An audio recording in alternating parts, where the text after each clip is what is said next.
The Diamond Necklace by Guy de Maupassant. The girl was one of those pretty and charming young creatures who sometimes are born, as if by a slip of fate, into a family of clerks. She had no dowry, no expectations, no way of being known, understood, loved, married by any rich and distinguished man. So she let herself be married to a little clerk of the Ministry of Public Instruction. She dressed plainly, because she could not dress well, but she was unhappy, as if she had really fallen from a higher station. Since with women there is neither caste nor rank, for beauty, grace, and charm take the place of family and birth. Natural ingenuity, instinct for what is elegant, a supple mind, are their sole hierarchy, and often make of women of the people the equals of the very greatest ladies. Mathilde suffered ceaselessly, feeling herself born to enjoy all delicacies and all luxuries. She was distressed at the poverty of her dwelling, at the bareness of the walls, at the shabby chairs, the ugliness of the curtains. All those things, of which another woman of her rank would not even have been conscious, tortured her and made her angry. The sight of the little Breton peasant who did her humble housework aroused in her despairing regrets and bewildering dreams.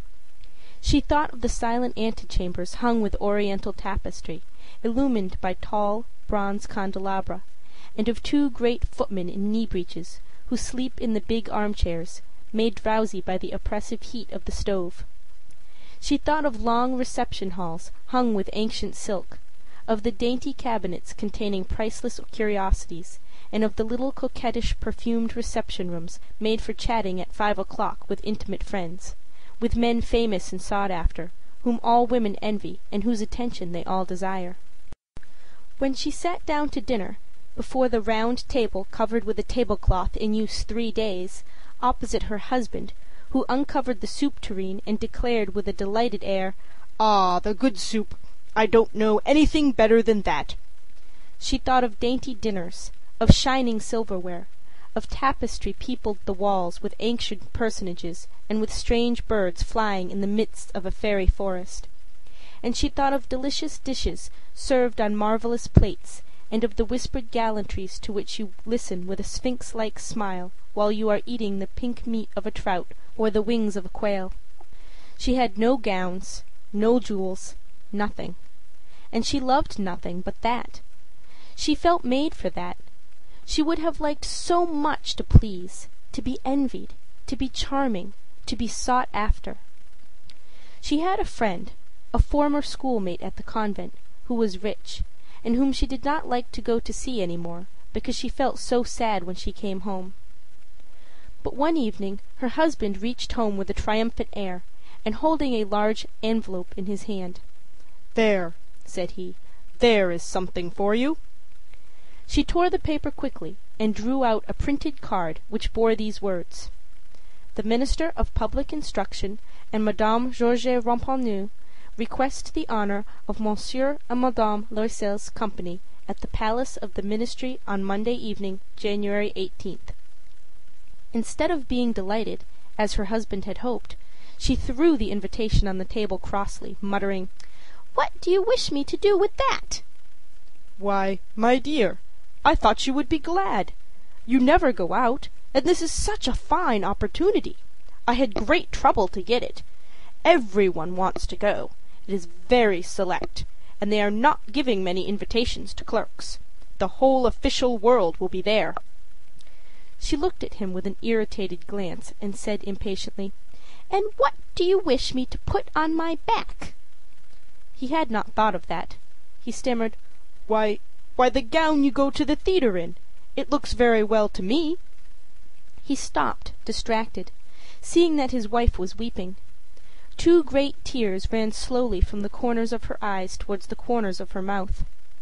"What's the matter? What's the matter?" he answered. By a violent effort she conquered her grief, and replied in a calm voice, while she wiped her wet cheeks, "Nothing, only I have no gown, and therefore I can't go to this ball. Give your card to some colleague whose wife is better equipped than I am." He was in despair. He resumed, "Come, Let us see, Mathilde. How much would it cost, a suitable gown, which you could use on other occasions? Something very simple." She reflected several seconds, making her calculations, and wondering also what sum she could ask without drawing herself an immediate refusal and a frightened exclamation from the economical clerk. Finally she replied, hesitating, I don't know exactly, but I think I could manage it with 400 francs. He grew a little pale, because he was laying aside just that amount to buy a gun and treat himself to a little shooting next summer on the plain of Nanterre with several friends who went to shoot larks there of a Sunday. But he said, "Very well, I will give you 400 francs, and try to have a pretty gown." The day of the ball drew near, and Madame Loisel seemed sad, uneasy, anxious. Her frock was ready, however. Her husband said to her one evening, "What is the matter?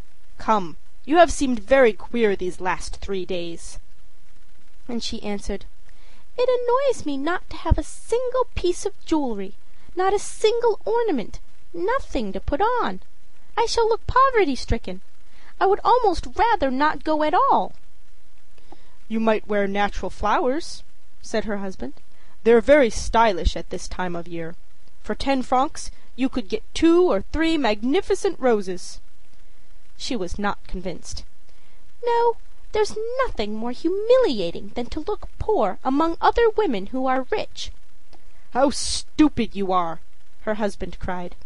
"Go look up your friend, Madame Forestier, and ask her to lend you some jewels. You're intimate enough with her to do that." She uttered a cry of joy. "True! I never thought of it." The next day she went to her friend and told her of her distress. Madame Forestier went to a wardrobe with a mirror, took out a large jewel box, brought it back, opened it, and said to Madame Loisel, "Choose, my dear." She saw first some bracelets, then a pearl necklace, then a Venetian gold cross set with precious stones, of admirable workmanship. She tried on the ornaments before the mirror, hesitated, and could not make up her mind to part with them, to give them back. She kept asking, "Haven't you any more?" "Why, yes. Look further. I don't know what you like."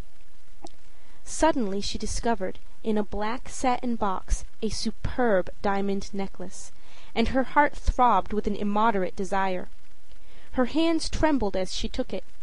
She fastened it round her throat, outside her high-necked waist, and was lost in ecstasy at her reflection in the mirror. Then she asked, hesitating, filled with anxious doubt, "Will you lend me this? Only this?" "Why, yes, certainly." She threw her arms around her friend's neck, kissed her passionately, then fled with her treasure. The night of the ball arrived. Madame Loisel was a great success. She was prettier than any other woman present, elegant, graceful, smiling and wild with joy. All the men looked at her, asked her name, sought to be introduced. All the attachés of the cabinet wished to waltz with her. She was remarked by the minister himself. She danced with rapture, with passion, intoxicated by pleasure, forgetting all in the triumph of her beauty, in the glory of her success, in a sort of cloud of happiness comprised of all this homage, admiration, these awakened desires, and of that sense of triumph which is so sweet to woman's heart. She left the ball about 4 o'clock in the morning. Her husband had been sleeping since midnight in a little deserted anteroom with 3 other gentlemen whose wives were enjoying the ball. He threw over her shoulders the wraps he had brought, the modest wraps of common life, the poverty of which contrasted with the elegance of the ball dress. She felt this, and wished to escape so as not to be remarked by the other women, who were enveloping themselves in costly furs. Loisel held her back, saying, "Wait a bit. You will catch cold outside. I will call a cab." But she did not listen to him, and rapidly descended the stairs. When they reached the street, they could not find a carriage, and began to look for one, shouting after the cabmen passing at a distance. They went towards the Seine in despair, shivering with cold. At last they found on the quay one of those ancient night cabs which, as though they were ashamed to show their shabbiness during the day, are never seen round Paris until after dark. It took them to their dwelling in the Rue des Martyrs, and sadly they mounted the steps to their flat. All was ended for her. As to him, he reflected that he must be at the Ministry at 10 o'clock that morning.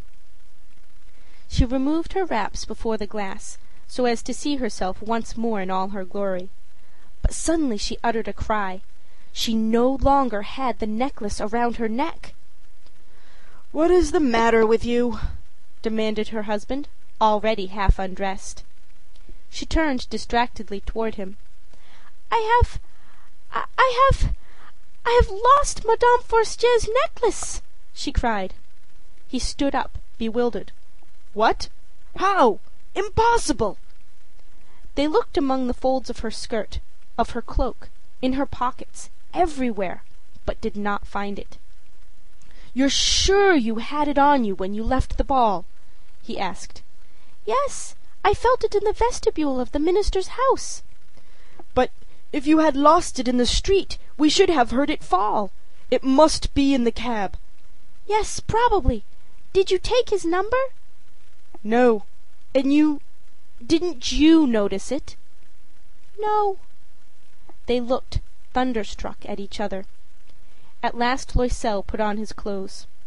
"I shall go back on foot," said he, "over the whole route, to see whether I can find it." He went out. She sat waiting on a chair in her ball dress, without strength to go to bed, overwhelmed, without any fire, without a thought. Her husband returned about 7 o'clock. He had found nothing. He went to police headquarters, to newspaper offices to offer a reward.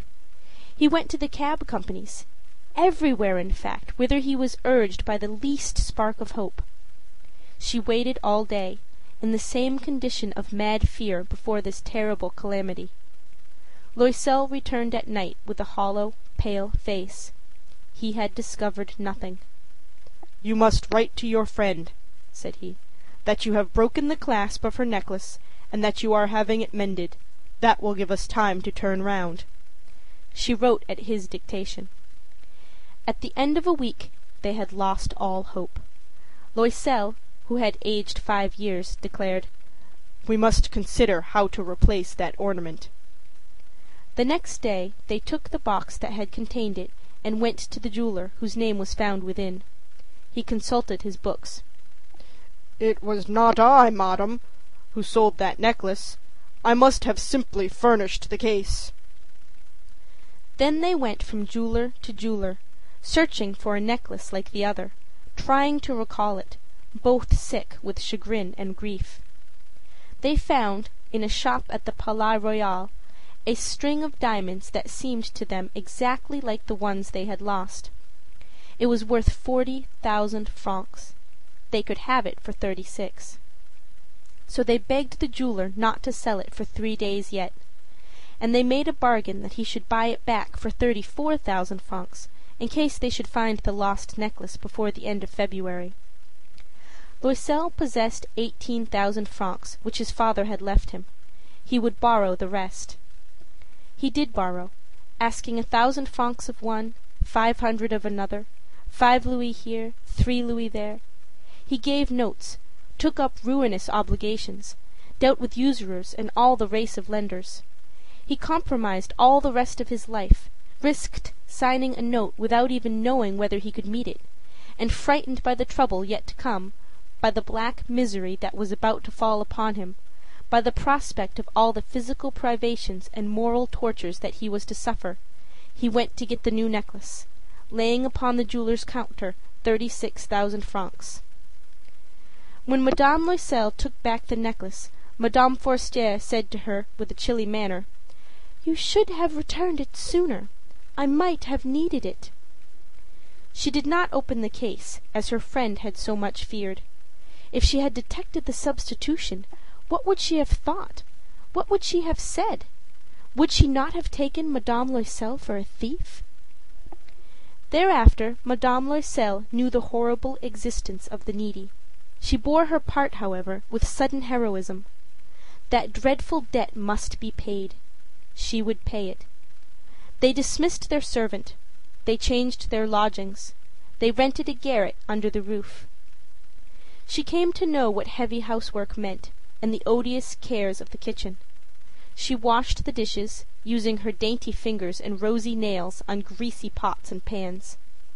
She washed the soiled linen, the shirts and the dishcloths, which she dried upon a line. She carried the slops down to the street every morning, and carried up the water, stopping for breath at every landing. And dressed like a woman of the people, she went to the fruiterer, the grocer, the butcher, a basket on her arm, bargaining, meeting with impertinence, defending her miserable money sou by sou. Every month they had to meet some notes, renew others, obtain more time. Her husband worked evenings, making up a tradesman's accounts, and late at night he often copied manuscript for 5 sous a page. This life lasted 10 years. At the end of 10 years they had paid everything, with the rates of usury and the accumulations of the compound interest. Madame Loisel looked old now. She had become the woman of impoverished households, strong and hard and rough. With frowsy hair, skirts askew, and red hands, she talked loud while washing the floors with great swishes of water. But sometimes, when her husband was at the office, she sat down near the window, and she thought of that gay evening of long ago, of that ball where she had been so beautiful and so admired. What would have happened if she had not lost that necklace? Who knows? Who knows? How strange and changeful is life! How small a thing is needed to make or ruin us! But one Sunday, having gone to take a walk in the Champs-Élysées to refresh herself after the labors of the week, she suddenly perceived a woman who was leading a child. It was Madame Forestier, still young, still beautiful, still charming. Madame Loisel felt moved. Should she speak to her? Yes, certainly. And now that she had paid, she should tell her all about it. Why not? She went up. "Good day, Jean."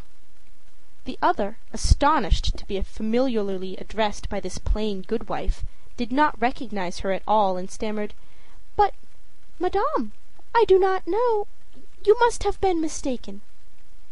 "No, I am Mathilde Loisel." Her friend uttered a cry. "Oh, my poor Mathilde! How you are changed!" "Yes, I have had a pretty hard life since I saw you last, and a great poverty, and that because of you." "Of me? How so?" "Do you remember that diamond necklace you lent me to wear at the ministerial ball?" "Yes. Well?" "Well, I lost it." "What do you mean? You brought it back." "I brought you back another exactly like it, and it has taken us 10 years to pay for it. You can understand that it was not easy for us who had nothing, and at last it is ended, and I am very glad." Madame Forestier had stopped. "You say that you brought a necklace of diamonds to replace mine?" "Yes. You never noticed it then. They were very similar." And she smiled with a joy that was at once proud and ingenuous. Madame Forestier, deeply moved, took her hands. "Oh, my poor Mathilde! Why, my necklace was paste. It was worth at most only 500 francs." End of The Diamond Necklace.